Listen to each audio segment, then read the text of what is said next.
In the very beginning, God crafted a world that was absolutely perfect.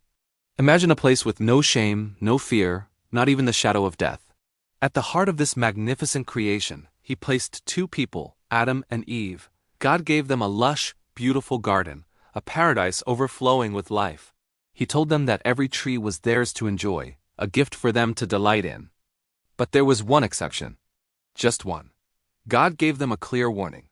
Do not eat from the tree of the knowledge of good and evil, for on the day you eat of it, you will surely die. It was a simple, direct command, a boundary set for their protection. Then, a new voice entered the garden.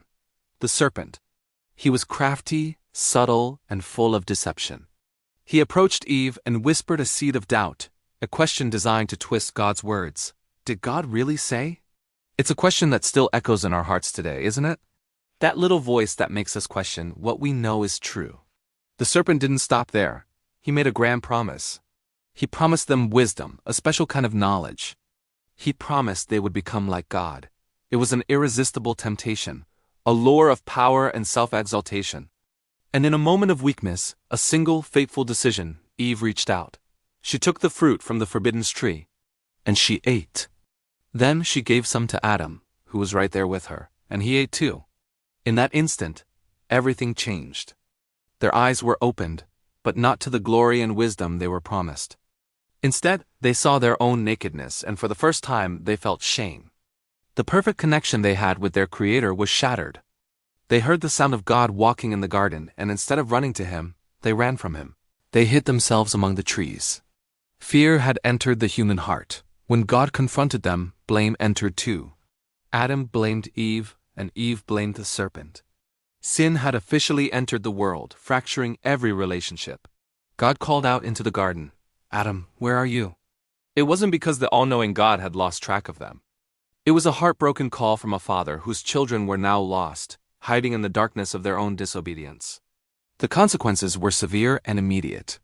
Pain, sweat, toil, and struggle would now mark their existence. And the most devastating consequence of all, separation from God. They were banished from the garden, cut off from the source of life. But here's the most incredible part of the story. Even in the midst of judgment, God's heart of mercy was on full display. He didn't abandon them. He personally clothed them, covering their shame. And in that dark moment, He gave the very first glimmer of hope. He promised a Redeemer. He promised that one day, an offspring of Eve would come a Savior who would crush the serpent as head and undo the tragic choice made in Eden. This is the story of the fall of man.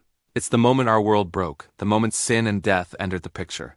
But it's also, remarkably, the very moment God's divine rescue mission began. A mission that would ultimately lead to a cross, an empty tomb, and the offer of restoration for all who believe. Thanks for watching. If this story resonated with you, please like and subscribe for more.